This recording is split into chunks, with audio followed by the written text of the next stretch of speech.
बाबूजी का करल चाहत हैं? अरे तनी मान यार बाबूजी बाबूजी का करत हैं?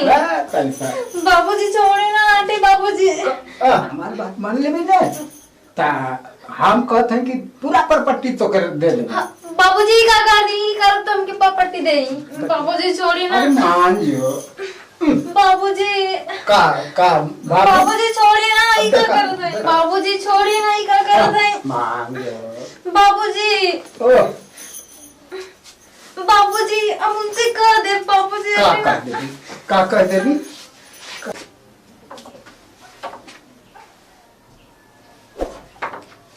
का करते रे बाबूजी? तो इको कौन आदत का करल? दिन भर का सुतबी रात भर सुतबी तो का सुत ना होला। का करी अखियत लग गल।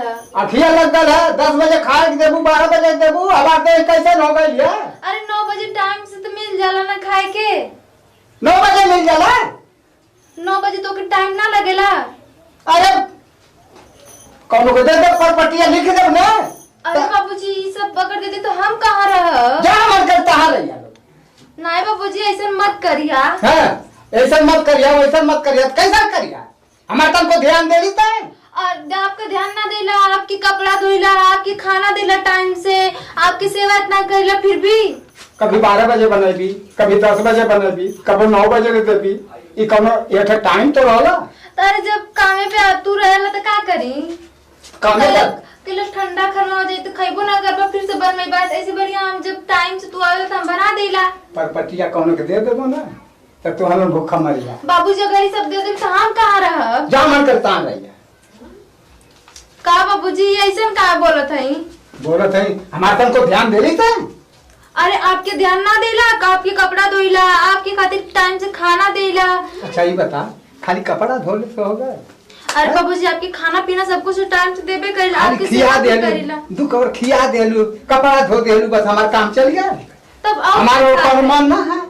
कौन मन आपकी कौन मन हो सकेला? ध्यान दियल कर हम हूं तनी तो हमारा ध्यान देली तुमको। अरे आप कैसे ध्यान दे?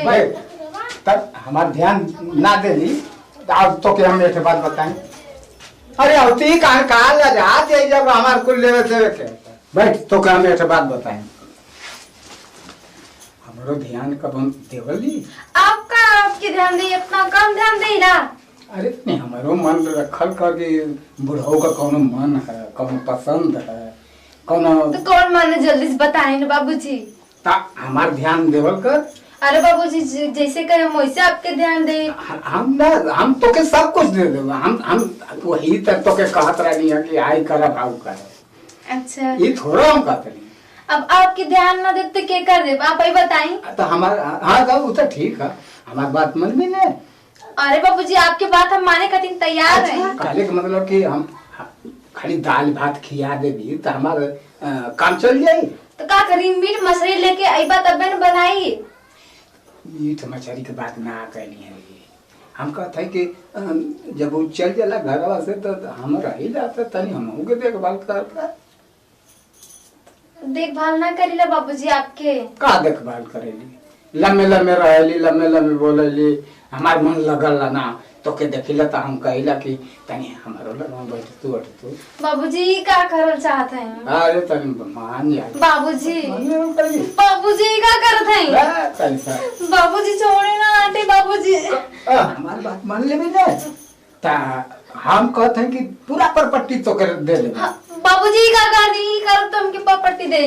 बाबूजी छोड़ी ना। अरे मान जो बाबूजी बाबूजी छोड़ी ना ई का करत हैं? बाबूजी छोड़ी ना ई का करत हैं? मान जो बाबूजी बाबूजी अब उनसे कह दे बाबूजी। का कर देबी हमके ये का समझला आई लोग और समझले वा का है टाइम काली दूर नहीं हमसे दूरे रही। अरे हम मम्मा कौरत ना आइला। हाँ कैसे है आप समझत का है हमके? अरे हाँ टाइम काली कि हम सब कुछ तोके दे देबो चाहे हाई कर भाव खियाई भाव पियाई हमके ना चाहिए तुम्हारी धन दौलत। हां वैसे औरत नहीं रहावे तो उनके हाथ ना का के तोहर नौबत कर लित कहिया। हमने काली है कि छोड़ी हटी दूर नहीं हमसे समझत का है आई तही कहलिए कि हम कुल चीज करब। हमार बतिया समझला? का समझली? हमके तौर पर पट्टी ना चाहिए, ठीक है? अबे तो उनकी आदत तो नौबत ना कर रही तो कहिया तू हम दूसरे के दे दे। अरे गाँव में देखा ससुर हुआ कितना इज्जत से अपने पतोही से बात कर, तू एठन न लायक हुआ, तू ससुर हुआ हो। अब हमने लायक हो गई का हुआ? अपन दुख सुख कहले में हमने लायक हो गई। पतोही मिलली तो के राखे बदे, पतोही दुख सुख का बा हम कहलिए तो के राखे के तो का कहत रहला? हम तो वही तो प्रेम से तू रिस बोला, ठीक है ना? हम फालतू औरत ना आइला, होश में हमसे बात कैल करा। अरे ऐसे ना गाँव काम ना आइला। अच्छा एक बार माई बाबूजी के फोन करब ना, आ जाइए लो तो का कौन करिए? नौबत कह दी है, समझ में आ जाई। बता देनी सबके तो कुछ छोड़ा। अरे बाप हो बाप, आयो दादा तो बड़ी गरम लगत बा।